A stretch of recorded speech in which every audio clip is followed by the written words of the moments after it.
எப்படி இருக்கீங்க? நான் உங்களோட நவீன். நம்ம இன்னைக்கு எதை பத்தி பார்க்க போனா, நம்மளோட ஆண்ட்ராய்டு மொபைலை நம்ம எப்படி வேகமா சார்ஜ் பண்றது. இன்கேஸ் நம்ம வந்துட்டு எங்காவது சீக்கிரம் வெளியே போறதா இருந்துச்சுன்னா, நம்மளோட மொபைல் வந்துட்டு நம்ம எப்படி வேகமா சார்ஜ் பண்றதுன்னு பத்தி நம்ம பேச போறோம்.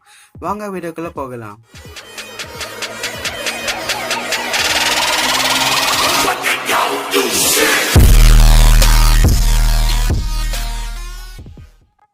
நம்ம வந்துட்டு எங்கேயாவது அர்ஜென்ட்டாக வெளியே போகிறோன்னு பார்த்தீங்கன்னா, ஸோ அது வந்து நம்ம எப்படி நம்ம சார்ஜ் பண்ணோம்னு பார்த்தீங்கன்னா, நம்ம வந்துட்டு சார்ஜிங் ஃப்ளாக்ல வச்சு தான் நம்ம சார்ஜ் பண்ணுவோம். சில பேர் என்ன பண்ணுவாங்கன்னா, ஸோ அவங்க வீட்டில் லேப்டாப்போ இல்லை கம்ப்யூட்டரில் இருக்கிறதுனால யூஎஸ்பி கேபிள் எடுத்து வந்து அவங்க சார்ஜ் பண்ணாங்கன்னா, ஸோ அவங்க சார்ஜ் பண்ண வந்து அதில் வேகம் வந்து ரொம்ப கம்மியாக இருக்கும். அதுவே நீங்கள் சார்ஜ் பண்ணிங்கன்னா உங்களோட ஃபோன் 3 ஹவர்ஸில் சார்ஜ் ஆகும். ஸோ நீங்கள் லேப்டாப்பில் கம்ப்யூட்டரில் வந்து யூஎஸ்பி கேபிள் வந்து கனெக்ட் பண்ணி சார்ஜ் பண்ணால் உங்களுக்கு 4 to 5 hours ஆகும். ஸோ நீங்கள் முதல்ல நீங்கள் என்ன பண்ணுனாக்கா, நீங்கள் சார்ஜிங் சாக்கெட்டில் வந்துட்டு நீங்கள் சார்ஜ் பண்ணால் உங்களுக்கு பேட்டரி வந்து சீக்கிரமாக ஏறும். ஸோ ரெண்டாவது விஷயம் என்னென்னு பார்த்தீங்கன்னா, சில பேருக்கு வந்துட்டு வயர்லெஸ் ஃபெசிலிட்டி இருக்கும் அவங்க மொபைலை சார்ஜ் பண்ணுறதுக்கு. ஸோ நீங்கள் அர்ஜென்ட்டாக இருக்கும்போது வந்துட்டு நீங்கள் வயர்லெஸ் சார்ஜிங்கில் நீங்கள் யூஸ் பண்ணாதீங்க. ஸோ நீங்கள் வந்துட்டு கேபிள் வந்துட்டு யூஸ் பண்ணிங்கன்னா வந்துட்டு உங்களோட ஃபோன் வந்துட்டு இன்னும் வேகமாக சார்ஜ் ஆகும். அது மட்டும் இல்லாமல் இன்னொரு தேர்ட் விஷயம் என்னென்னு பார்த்தீங்கன்னா, நீங்கள் சார்ஜ் பண்ணும்போது வேகமாக சார்ஜ் பண்ணும்போது ஸோ நீங்கள் வந்துட்டு ஒரு ஏரோப்ளைன் மோடை ஆன் பண்ணிட்டு இருந்தீங்கன்னா, ஸோ உங்களுக்கு வந்துட்டு இன்னும் ரொம்ப சார்ஜிங் வேகம் ஆகுதுன்னு சொல்ல முடியாது, இருந்தாலும் கொஞ்சமாக வந்துட்டு உங்களுக்கு சார்ஜிங் ஃபாஸ்ட் ஆகும். ஸோ அது மாதிரி இல்லாமல் ஒரு பவர் பேங்க் வந்து நீங்கள் வாங்கி வச்சுங்க. ஏன் எதுக்கு சொல்கிறேன்னா, ஸோ வந்துட்டு நீங்கள் சார்ஜ் இல்லாமல் வெளியே போனாலும் வந்துட்டு நீங்கள் வெளியே போயிட்டீங்கன்னா நீங்கள் பவர் பேங்க் மூலமாக சார்ஜ் பண்ணிக்கலாம். அது மட்டும் இல்லாமல் உங்களுக்கு லைஃப் சேவிங் டைம் வந்துட்டு உங்களுக்கு இருக்கும். ஸோ நெக்ஸ்ட் பார்த்தீங்கன்னா வந்துட்டு ப்ராப்பராக வந்துட்டு உங்கள் கம்பெனி கொடுத்த சார்ஜரை நீங்கள் யூஸ் பண்ணணும்.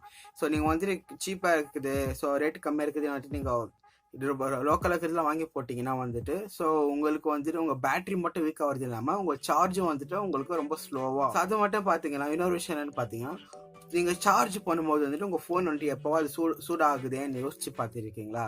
ஸோ அது காரணம் என்னென்னு பார்த்தீங்கன்னா, நீங்கள் சார்ஜ் பண்ணும்போது உங்களோட கேஸை வந்துட்டு நீங்கள் அதிலே விட்டு இருப்பீங்க. அதனால உங்கள் ஃபோன் சூடாகும். அது மட்டும் இல்லாமல் வந்துட்டு உங்கள் சார்ஜிங் வந்துட்டு ரொம்ப ஸ்லோவாக ஆகும். பார்த்தீங்கன்னா நீங்கள் சார்ஜ் போடும்போது பேட்டரி சேவிங் மோடு வந்துட்டு நீங்கள் ஆன் பண்ணி வச்சிங்கன்னா வந்துட்டு உங்கள் சார்ஜிங் வந்துட்டு கொஞ்சமாக வேகமாக சார்ஜ் ஆகும். பார்த்தீங்கன்னா ஸோ நீங்கள் சார்ஜ் போடும்போது உங்களுக்கு ஜிபிஎஸ்ஸாக இருக்கலாம், லொக்கேஷனாக இருக்கலாம், டேட்டாவாக இருக்கலாம்.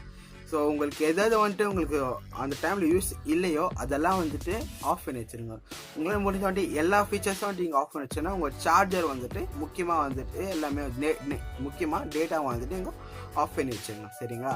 ஸோ அடுத்தது என்னென்னு முக்கியமான விஷயம் பார்த்தீங்கன்னா, உங்களால் முடிஞ்சிச்சுன்னா உங்கள் ஃபோனை வந்துட்டு சுவிட்ச் ஆஃப் பண்ணிவிட்டு வந்து சார்ஜ் போடுங்க. ஸோ சுவிட்ச் ஆஃப் பண்ணிட்டு சார்ஜ் போடுறதுனால உங்களுக்கு டைம் வந்துட்டு ரொம்ப மிச்சாகும். அது மட்டும் இல்லாமல் உங்களுக்கு சார்ஜர் வந்துட்டு ரொம்ப சீக்கிரமாக ஏறும்.